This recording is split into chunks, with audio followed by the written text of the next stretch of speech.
आज मैं आपको जानकारी दे रहा हूँ चार धाम यात्रा पे। और दोस्तों, चार धाम यात्रा जो है वो अक्षय तृतीया को शुरू होती है। या मैं कहूँ कि इसके लिए जो सबसे पहले कपाट अलग अलग जगह के खुलते हैं, उनकी तारीखों का विवरण। लेकिन अक्षय तृतीया को सबसे पहला कपाट जो है यमुनोत्री का खुलता है। और जैसे आज अक्षय तृतीया है 22 अप्रैल को, तो आज यमुनोत्री के जो हैं वो कपाट खुल गए हैं। चारधाम यात्रा एक पूरा एक सिस्टमेटिक डिटेल इन्फॉर्मेशन मैं आपको लाके दे रहा हूँ। और इसमें हर चीज़ आपको बताऊंगा, कहाँ से कहाँ पहुँचना है, किस किस माध्यम से, कहाँ सड़क की स्थिति क्या है और कैसे अभी ये यात्रा हो रही है। तो चलिए चलते हैं हमारी स्लाइड पे और आपको मैं चार धाम यात्रा की पूरी जानकारी देता हूँ। सबसे पहले चार धाम यात्रा में आपको जो गंगोत्री है, श्री गंगोत्री है, वो 22 अप्रैल यानी आज से खुल गई हैं। इसी तरह से श्री यमुनोत्री धाम है, वो भी आज 22 अप्रैल से खुल गई हैं। केदारनाथ धाम जो है वो 25 अप्रैल से खुलेगी और बद्रीनाथ धाम है वो 27 अप्रैल से खुलेगी। इनमें जो ये दो दो तीन दिन का जो गैप है, अगर इस गैप को भी अगर आप मेंटेन करके चलते हैं तो आप अपनी इस यात्रा को कम से कम 7 से 8 दिन के अंदर पूरी कर सकते हैं। लेकिन सबसे पहला और महत्वपूर्ण कार्य जो आपको करना है वो ऑनलाइन रजिस्ट्रेशन कर जरूर करना है। वो अनिवार्य कर दिया है इस बार सरकार ने, और इसकी भी मैं आपको पूरी डिटेल जानकारी दूंगा। उस पर भी पूरी जो एक जैसे ब्रीफिंग होती है वो आप समझिएगा, पूरे वीडियो को देखिएगा। रजिस्ट्रेशन के लिए आपको जो वेबसाइट पोर्टल है वो है registration@touristcare.uk.gov.in। इस पे जाकर के आप अपने आधार कार्ड के साथ में और पूरी डिटेल के साथ में रजिस्ट्रेशन करा सकते हैं चारधाम यात्रा के लिए। तो चलिए अब चलते हैं चारधाम यात्रा की बेसिक इन्फॉर्मेशन आपको देने के लिए। सबसे पहले गंगोत्री का जो प्लेटफॉर्म है यहाँ से आप शुरू करेंगे, और इसके लिए मैं अभी आपको बेसिक डिटेल दे रहा हूँ कि रूट मैप क्या होगा। तो अधिकतर अमूमन जो लोग हैं वो दिल्ली से हरिद्वार और हरिद्वार से फिर ऋषिकेश, टेहरी, उत्तराकाशी, भटवाड़ी, गगनानी, हरसिल और फिर गंगोत्री। ये ऑलरेडी हाईवे का काम काफ़ी हद तक कंप्लीट हो गया है। तो पहला पार्ट जो आपका ये रूट ये रहता है वो दिल्ली से शुरू होकर के, या आप मान लीजिए ऋषिकेश या हरिद्वार कहीं पे भी पहुंचते हैं, यहाँ से आपकी जो शुरुआत है वो होती है। और हर्षिल एक जगह है जहाँ से करीबन 25 से 30 किलोमीटर पे आपको गंगोत्री धाम है। ये एक तरह से तिराया मान लीजिए, आपको जाना होगा और यहाँ से वापस आना होगा। तो पहला पॉइंट आपको यहाँ ध्यान रखना है कि आपका पहला पॉइंट जो है गंगोत्री का यहाँ से स्टार्ट होता है। दूसरी जो है फिर यमुनोत्री है। यमुनोत्री के लिए आपको वापस आकर के सेम आपको स्टार्ट करना है। जैसे जो जगह मिलेगी वो मैं आपको जानकारी दे रहा हूँ, लेकिन पहले रूट अपन दिल्ली से ही समझते हैं। दिल्ली, हरिद्वार, ऋषिकेश, नरेंद्र नगर, चंबा, बरकौट, सयाना चट्टी, हनुमान चट्टी और उसके बाद में यमुनोत्री। तो ये भी एक पूरा रूट है। करीबन करीबन आप मान के चलिए, ये अगर दिल्ली को अगर अपन जोड़ के चलते हैं तो 200 से 250 किलोमीटर का रूट यमुनोत्री का पड़ता है। फिर आगे चलते हैं अपना बद्रीनाथ। अब देखिए बद्रीनाथ जो है वो इस रूट का सबसे लास्ट है। तो कुछ लोग लास्ट में लेते हैं, पहले लेते हैं, वो थोड़ा सा आपकी प्लानिंग पे है। सेम आपका यही रूट चलेगा। और इसी रूट पे अगर अपन चलते जाएंगे आगे तो श्रीनगर, फिर उसके बाद में रुद्रप्रयाग, कर्णप्रयाग, नंदप्रयाग, जोशीमठ। तो मेन जो इनका सेंटर जो पहुंचने का होता है बद्रीनाथ के लिए वो जोशीमठ है। अक्सर जो श्रद्धालु हैं वो जोशीमठ वापस आ जाते हैं, लेकिन बद्रीनाथ में भी रुकने की सबकी व्यवस्था है, वहाँ भी आप रुक सकते हैं। तो बद्रीनाथ का आपका प्लानिंग इस तरह से कर सकते हैं। फिर रहा केदारनाथ। केदारनाथ के लिए फिर भी मैं इंडिविजुअल दिल्ली से ही बेस मान के आपको ये सारी चीज़ जानकारी दे रहा हूँ, लेकिन आपको अभी मैं और एक जो लेटेस्ट अपडेट है वो भी दूंगा।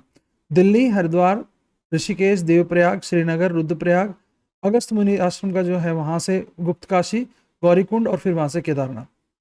ये किलोमीटर वाइज है, आप इसका स्क्रीनशॉट ले सकते हैं तो आपको काफ़ी कुछ आइडिया लग जाएगा। लेकिन अगर आप मान लीजिए किसी भी दृष्टि में अपनी गाड़ी से जा रहे हैं, तो एक तो गाड़ी के सभी ग्रीन कार्ड से रिलेटेड काम यानी पॉल्यूशन और सब चीज़ें वेरीफाइड होने चाहिए।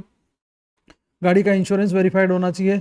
जिस कैटेगरी में आप गाड़ी ले जा रहे हैं, मान लीजिए कुछ लोग पर्सनल गाड़ी किराए पे ले जाते हैं तो वो उस टूरिस्ट कैटेगरी में नहीं आएगी, तो आपको समस्या हो सकती है। लेकिन आप अपनी पर्सनल गाड़ी से ही जा रहे हैं तो आप उसके डॉक्यूमेंट पूरे करके जाइए, और टूरिस्ट गाड़ी से जा रहे हैं तो ऑलरेडी उनके पास डॉक्यूमेंट पूरे होते हैं। फिर अगला पॉइंट अपना चलते हैं मैं डिटेल जानकारी के साथ।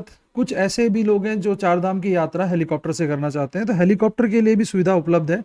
यहाँ हेलीकॉप्टर सेवा के लिए मैं कहूँगा 5 से 6 कंपनियाँ देहरादून से ऑपरेट होती हैं, और इनके पास में 18 से 20 हेलीकॉप्टर उपलब्ध हैं।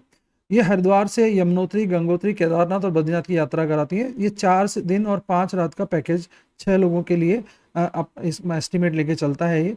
और इसकी जो कॉस्टिंग आती है वो 1,80,000 रुपये के आसपास आती है। और यहाँ ध्यान रखने वाली बात है कि आपका वज़न भी इसमें बहुत मायने रखता है। अगर आप 75 किलो तक हैं तो आपका जो किराया है वो इसी एज में रहेगा, लेकिन अगर आप उससे ऊपर हैं तो प्रति किलोग्राम आपको 1,000 रुपये एक्स्ट्रा चार्ज देना पड़ेगा। 2 साल से नीचे के बच्चों का किराया नहीं लगेगा।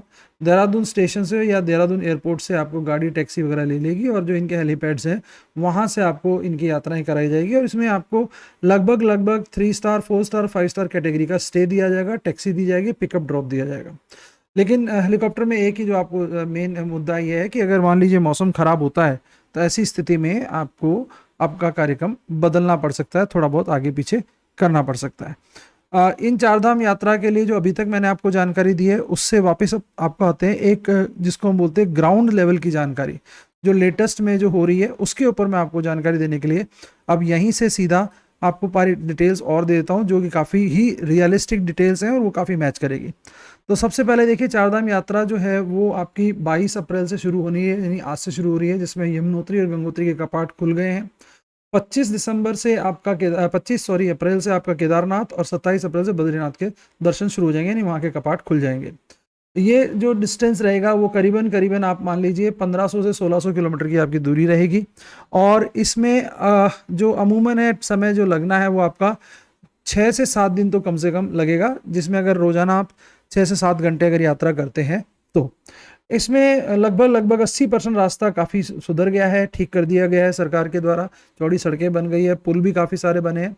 लेकिन फिर भी ये मान के चलिए कि अभी क्योंकि कुछ जगह ऐसी है जहाँ पर कंस्ट्रक्शन पार्ट थोड़ा सा स्लो है, क्योंकि वहाँ की टेरेन अलाउ नहीं करती है, कंडीशन अलाउ नहीं करती है, तो आपको थोड़ा सा वहाँ पर टफ रहने वाला है। तो गंगोत्री की शुरुआत आप करते हैं, उसके लिए सीधा भद्रकाली चौराहे से आप गंगोत्री के लिए 264 किलोमीटर का डिस्टेंस रहेगा। और इससे फिर आप चंबा से आगे निकल कर अभी एक नई टनल और बनी है, उसके थ्रू होते हुए आप जाएंगे। और पूरी टिहरी झील के नज़दीक से निकलते हुए आपको बहुत सारे इसके अंदर अच्छे व्यूज़ भी मिलेंगे। और ये जो सड़क बनाई गई ये ऑल वेदर रोड है। ऑल वेदर का मतलब सर्दी बरसात सब तरह के मौसम के हिसाब से डबल लेन है, तो यहाँ तक आपको काफ़ी सुगम रास्ता मिलने वाला है। उसके बाद में अगर आप आगे चलेंगे तो करीबन 100 किलोमीटर की जो दूरी है वो थोड़ी सी आपकी ज़्यादा समय लेगी, क्योंकि वहाँ घुमाव मोड़ और सड़क का काम चल रहा है।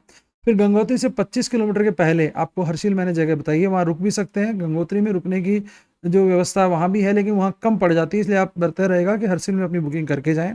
साथ के साथ क्योंकि हालांकि अभी प्री मानसून नहीं है, लेकिन फिर भी आप ध्यान रखिए कि मौसम में बहुत बड़ा परिवर्तन आता है, तो अपने एक्लिमेटाइज करने में टाइम लगता है। बुजुर्ग हैं, अस्थमा के पेशेंट हैं, वो थोड़ा इस चीज़ का ध्यान रखें, अपने साथ उस तरह की व्यवस्था लेके जाएं, क्योंकि अमूमन टेम्परेचर करीबन 20 से 25 डिग्री का फ़र्क आता है।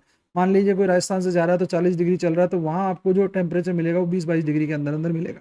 तो थोड़ा आप उस हिसाब से अपनी तैयारी करके जाइए। अगला आपका डेस्टिनेशन है यमुनोत्री। यमुनोत्री के लिए करीबन 150 किलोमीटर की दूरी आपको तय करनी पड़ेगी वापस उत्तरकाशी से धरासून आने के लिए। धरासू बैंड का मतलब एक जगह है, एक डेस्टिनेशन है, तिराया है, वहाँ से आपको जाना होता है यमुनोत्री के लिए। यहाँ से करीबन आपको 102 किलोमीटर पे जानकी चट्टी मार्ग होते हुए आपको पहुँचना होगा यमुनोत्री। और यमुनोत्री का ये करीबन 6 किलोमीटर का ट्रैक है, जो थोड़ा सा रिस्की है, तो आप अपने साथ में उसी तरह की व्यवस्था के साथ चलें कि आपको चढ़ना भी पड़ेगा, चढ़ाई है, और आपको करीबन 3 घंटे लगेंगे। इसके अंदर दोनों व्यवस्था उपलब्ध है, खच्चर भी उपलब्ध है, पालकी भी उपलब्ध है। लेकिन मेरी एक व्यक्तिगत सलाह है कि अगर आप खच्चर लेते हैं तो कृपया थोड़ा ध्यान रखें कि जानवरों के ऊपर भी थोड़ा सा अपना विशेष नजरानी होनी चाहिए। ऐसा नहीं है कि आप खच्चर जिनको ले रहे हैं वो बहुत ज़्यादा प्रयोग में लिए जा रहे हैं। तो ये पिछले काफ़ी सालों से ये मुद्दा बहुत बड़ा बना हुआ है, हमें जानवरों को भी ध्यान रखना है, उनके लिए भी थोड़ा सा संवेदनशील रहना है। आगे आते हैं, वापस हम पहुँचे हैं इसको यमुनोत्री का दर्शन करने के बाद में हमें वापस आना है जो आपको मैंने धरासू बैंड बोला था वहाँ पर। वहाँ ये करीबन 100 किलोमीटर का वापस लौटना पड़ता है आपको। वहाँ से फिर 150 किलोमीटर के लिए आपको रुद्रप्रयाग जाएंगे। रुद्रप्रयाग से फिर जोशीमठ, जोशीमठ से 45 किलोमीटर की दूरी पर बद्रीनाथ है। बद्रीनाथ के जाने वाला जो जोशीमठ से रास्ता है वो भी थोड़ा सा दुर्गम है, बहुत सारी जगह लैंडस्लाइड्स और होते हैं, तो थोड़ा आप जगह जगह थोड़ा ध्यान रखें। चौड़े करने का काम चल रहा है सड़क को, कुछ पुल भी बन रहे हैं, तो डाइवर्जन भी है, कहीं पर भी सड़क सकड़ा भी बहुत है। और सबसे बड़ी बात है, क्योंकि इन दिनों में व्यक्तिगत रूप से गाड़ियां भी जा रही हैं और ट्रैफिक टूरिस्ट गाड़ियां भी जा रही हैं, तो ट्रैफिक जाम होना बहुत ही साधारण सी बात है। तो आप सुबह के बैच में निकले, क्योंकि वहाँ पर सुबह 7 बजे परमिशन मिलती है और शाम को 7 बजे तक की परमिशन रहती है। वो अगर कंडीशन ख़राब होती है तो वो परमिशन चेंज भी हो जाती है, बंद भी हो जाती है, या उसके लिए टाइमिंग चेंज किया जा सकता है। तो ये थोड़ा सा आपको ध्यान रखना है। और लगभग लगभग वहाँ पे दर्शन करने की जो अनुमति है वो करीबन 15,000 लोगों की है, परमिशन है, और 25,000 लोग वहाँ रुक सकते हैं। लेकिन अक्सर लोग जोशीमठ रुक जाते हैं और वहाँ से वापस लौट आते हैं। तो ये आपका बद्रीनाथ का प्लान है। उसके बाद में आप बद्रीनाथ से वापस रुद्रप्रयाग आएंगे। रुद्रप्रयाग से करीबन 90 किलोमीटर पर आप वापस देखेंगे तो काफ़ी अभी सड़कें चौड़ी हो रही है, काफ़ी चीज़ें बन रही है। यहाँ से आप गुप्तकाशी पहुंचेंगे तो करीबन 10 किलोमीटर लंबा कच्चा मार्ग है, कंस्ट्रक्शन पार्ट अभी चल रहा है, और ये करीबन ऑलमोस्ट 40-50% अभी सिंगल लेन ही है। तो यहाँ ट्रैफिक जैम मिलने की बहुत संभावना रहती है, इसलिए आप ध्यान रखिए कि टाइम ज़्यादा लग सकता है।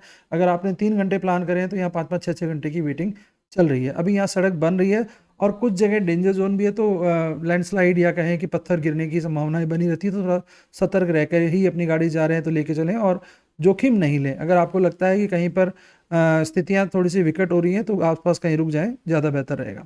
सोनप्रयाग तक आप बस के द्वारा इनसे अपनी गाड़ियों से पहुंच सकते हैं। उसके बाद में आपको गौरीकुंड के आसपास गाड़ियां टैक्सी लेनी पड़ी, और गौरीकुंड से करीबन 17 किलोमीटर की दूरी पर आपको वापस एक बर्फ का गलियारा मिलता है, और वहां से आगे पहुंचने पर आपको केदारनाथ भगवान धाम के दर्शन होते हैं। तो ये एक डिटेल मैंने आपको पूरी दी है इस पूरी यात्रा के लिए। लेकिन मेरा एक व्यक्तिगत रूप से सजाव है, क्योंकि पहाड़ों में मौसम कभी भी बदल सकता है, कभी भी किसी भी स्थिति के अंदर आप पहुंच सकते हैं। तो अपने परिवार के कनेक्शन में रहिए, अपने फोन वगैरह चार्ज रखिए, और कोशिश करिए कि एक सीमित संख्या में वाजिब लोग जाएं, ताकि किसी भी स्थिति में आप फंसे नहीं, क्योंकि 3 से 5 आदमियों की व्यवस्था हो जाती है, लेकिन बड़े ग्रुप होते हैं तो ऐसे में थोड़ी रहने रुकने की और अन्य सुविधाओं की समस्याएं आती है।